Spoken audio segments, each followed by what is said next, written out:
আসসালামু আলাইকুম viewers, welcome back to my channel আমানত আইটি একাডেমি। সো ভিউয়ার্স, এই যে আমাদের এইচএসসি ও আলিম শিক্ষাবর্ষের 2023-24 শিক্ষাবর্ষের অনলাইন আবেদন প্রক্রিয়ার ক্ষেত্রে একটি বিশেষ গুরুত্বপূর্ণ সমস্যা যেটির সমাধান নিয়ে আসছি, সেটি হচ্ছে একজন শিক্ষার্থী সাইন ইন করার পর তার যে নাম্বারটি দেওয়া হয়েছে সেই নাম্বারে কোনো পিন যাচ্ছে না, পাসওয়ার্ডটি যাচ্ছে না, যার জন্য সেই শিক্ষার্থী আবেদন সম্পূর্ণ করতে পারছে না। তো আজকে তাদের জন্য এই সমাধানটা নিয়ে আসলাম। সো আমরা প্রথমে একটি ব্রাউজারে চলে যাব। ব্রাউজারে গিয়ে আমরা ওয়েবসাইটে ঢুকব, XI class admission system. So আমরা এই যে প্রথম এই লিঙ্কে চলে যাব। এই লিঙ্কে যাওয়ার পর আমরা যাদের পূর্বে লগইন আছে, সাইন ইন আছে, তারা আমরা এখানে লগইনে যাব। লগইনে গিয়ে আমরা বাকি কাজটা সম্পূর্ণ করতে পারবো, অসম্পূর্ণ কাজ।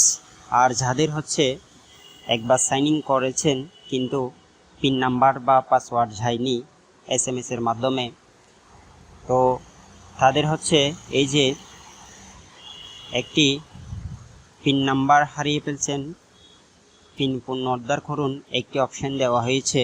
সো অনেকেই আছে পিন পুনরুদ্ধার দেওয়ার পর এখানে সব কিছু তথ্য দেওয়ার পর এখানে পুনরায় কিন্তু পিন যাচ্ছে না, তাও যাচ্ছে না। আবার অনেকেই আছে এখানে সর্বোচ্চ 2বার পিন রিসেট করতে পারবেন, পুনরুদ্ধার করতে পারবেন। সো অনেকেই 2বার করে ফেলছে, তাও যাচ্ছে না, যার জন্য অনেকেই আবেদন এখনও পর্যন্ত করতে পারেননি। তো ভিডিওটি মনোযোগ সহকারে দেখুন। তারা পুনরায় আপনারা সাইন আপে ক্লিক করে দিবেন। সাইন আপে ক্লিক করে দিয়ে পুনরায় আপনারা সাইন আপ করবেন। সো আমি একটি দেখাচ্ছি আপনাদের লাইভে। নিখুঁতভাবে তথ্যগুলা সুন্দরভাবে দিতে হবে। যদি কোনো একটি ভুল হয়ে যায় কিন্তু আপনার আবেদন সম্পূর্ণ করতে পারবেন না। একটি সচল আপনার পরিচিতদের মধ্যে একটি নাম্বার দিতে হবে, যাতে কোনো সমস্যা হলে ওই সিমটি কোনো সমস্যা হলে উঠাতে পারেন। বা সো নাম্বারটি মিলিয়ে নেবেন।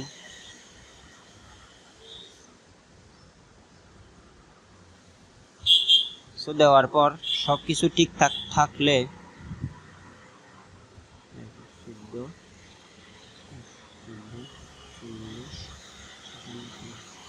সো এখানে আমি পড়েছি এবং বুঝে পেয়েছি, এখানে ক্লিক করে টিক মার্কটা দিয়ে সাইন আপে ক্লিক করে দিবেন। সাইন আপে ক্লিক করে দেওয়ার পর এই যে নাম্বারটি আসলো, নাম্বারটি আসার পর এই যে পিন নাম্বারটি এখানে বলা হচ্ছে আপনার পিন নাম্বার এসএমএস এর মাধ্যমে পাঠানো হয়েছে। সো আপনার পিন নাম্বার এসএমএস এর মাধ্যমে পাঠানো হয়েছে বলছে, তো যে নাম্বারটি আপনি দিয়েছেন সেই নাম্বারে এসএমএস কিন্তু চলে আসবে। সো আমরা একটু হয়তো 2-4-5 মিনিট অপেক্ষা করতে হবে, 2-5 মিনিট অপেক্ষা করতে হবে। সো আমরা এখানে এটি কপি করে বা লিখে দিয়ে দিব, এরপর পাসওয়ার্ডটা দিব। আমাদের এসএমএস অবশ্যই অলরেডি চলে আসলো। সো আমরা পাসওয়ার্ডটা পেস্ট করে দিচ্ছি। সো পাসওয়ার্ডটা ঠিকভাবে দেওয়ার পর আমরা এখানে লগইনে ক্লিক করে দিব। সো পাসওয়ার্ডটা ভুল হয়েছে। সো আমরা পুনরায় পাসওয়ার্ডটা দেখে দিব যাতে ভুল না হয়।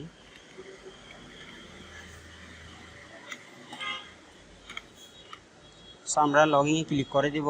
এই যে আমাদের কিন্তু শিক্ষার্থীর প্রোফাইল লগইন হয়ে গেল। সো এখানে লগইন হওয়ার পর আমরা এই যে এখানে আবেদনে ক্লিক করব। আবেদনে ক্লিক করে আমরা প্রথমে আবেদন ফিটা দেওয়া যায়, এবং যদি আপনি আগে আবেদন করতে চান তাহলে আবেদন করুনই ক্লিক করে এখানে ঠিক রয়েছে বলে ক্লিক করে দিবেন। তারপর আপনি যেই বোর্ডে আবেদন করতে চান সেই বোর্ডটা সিলেক্ট করে দিবেন, সেই বোর্ডে জেলাটা সিলেক্ট করে দিবেন। এরপর আপনি যেখানে দিতে চাচ্ছেন সেই থানাটা সিলেক্ট করে দিবেন।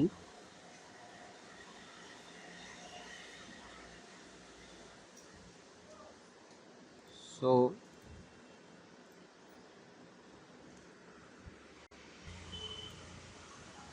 সো এখানে আপনি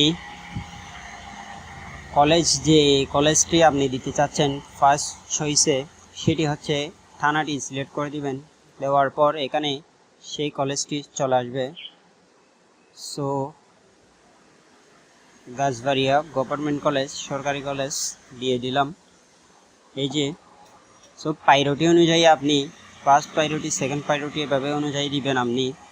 সো পরবর্তী কলেজটি হচ্ছে পটিয়া, থানা পড়ছে পটিয়া। তো পটিয়া দিয়ে এটা হচ্ছে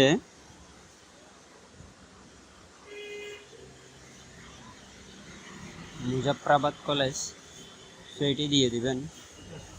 দিয়ে দেওয়ার পর পরবর্তী হচ্ছে বিজিসি ট্রাস্ট, সেইটি হচ্ছে চন্দনেশ থানায় পড়েছে।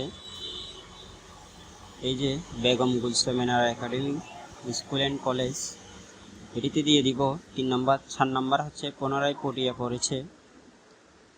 সো পটিয়াটা দিয়ে এখানে কলিরুর রহমান মহিলা কলেজ দিয়ে দিলাম। 5 নম্বরে সেম পটিয়া পড়েছে। এই যে S Alam collegiate school and college. So এই যে সর্বোচ্চ 10টা দেওয়া যাবে, সর্বনিম্ন 5টা অবশ্যই দিতে হবে। এরপর আপনারা আবেদন সাবমিট বাটনে ক্লিক করে দিয়ে এগিয়ে যান। ক্লিক করে দিবেন, এখানে ঠিক আছে রয়েছে, এখানে ক্লিক করে দিলে আপনাদের কলেজগুলা এখানে শো করবে এবং আপনাদের আবেদন সম্পূর্ণ হবে। এই পিডিএফটি ডাউনলোড করে দিবেন। পিডিএফটি ডাউনলোড করে আপনারা এটা প্রিন্ট আউট করে রেখে দিবেন। ভর্তি হওয়ার সময় অবশ্যই এটি প্রয়োজন হতে পারে। সো এই যে 5টি কলেজ দেওয়া হয়েছে এখানে চলে আসলো, আবেদন সম্পূর্ণ হলো। এরপর আপনারা এখানে প্রিন্ট অপশানে যাবেন। প্রিন্ট অপশানে গিয়ে এখানে প্রিন্টে ক্লিক করে প্রিন্ট দিয়ে দিবেন। অবশ্যই কিন্তু আবেদনের সময় সীমা অতিক্রম হওয়ার পূর্বে আপনাদের এখানে আবেদনে ক্লিক করে আবেদন ফিটা জমা অবশ্যই দিতে হবে। এখানে আবেদন ফিতে ক্লিক করার পর আপনাদের এরকম একটি পেমেন্ট গেটওয়ে চলে আসবে। এখানে আপনারা যে 2টি গেটওয়ে দেওয়া রয়েছে, সো সোনালী ব্যাংক লিমিটেডে অগ্রসর করুন, এখানে ক্লিক করে দিবেন। ক্লিক করে দেওয়ার পর এখানে আপনি মোবাইল ব্যাংকিং সিলেক্ট করে দিবেন। সিলেক্ট করে দিয়ে এখানে আপনি নগদ বা বিকাশ, রকেট যেখানেই দিতে চান সো এখানে দিয়ে দিবেন। সো এখানে আমি নগদে দিলাম। নগদে দেওয়ার পর কনফার্মে ক্লিক করে দেওয়ার পর এখানে আপনি যেই নগদ নাম্বার হতে টাকা কেটে নেওয়া হবে সেই নাম্বারটি এখানে বসিয়ে দিবেন। এই যে এখানে আমার নগদ নাম্বারটি বসিয়ে দিচ্ছি। দেওয়ার পর প্রসিডে যখন ক্লিক করবেন এখানে একটি এই যে এন্টার ভেরিফিকেশন কোড ওটিপি যাবে। তো ওটিপিটা অবশ্যই চলে আসলো। সো ওটিপিটা চলে আসলো, ওটিপিটা আমি দিয়ে দিলাম। সো দিয়ে দেওয়ার পর প্রসিডে ক্লিক করে দিয়ে এখানে আপনাদের পিন নাম্বারটি দিয়ে প্রসিড যখন ক্লিক করে দিবেন আপনাদের আবেদনের টাকাটি পেমেন্টটি সম্পূর্ণ হয়ে যাবে। সো ভিউয়ার্স, আজকের মতো এখানে শেষ করছি। ভুল ত্রুটি ক্ষমা সুন্দর দৃষ্টিতে দেখবেন এবং কোনো সমস্যা হলে কমেন্ট বক্সে জানাবেন। আসসালামু আলাইকুম।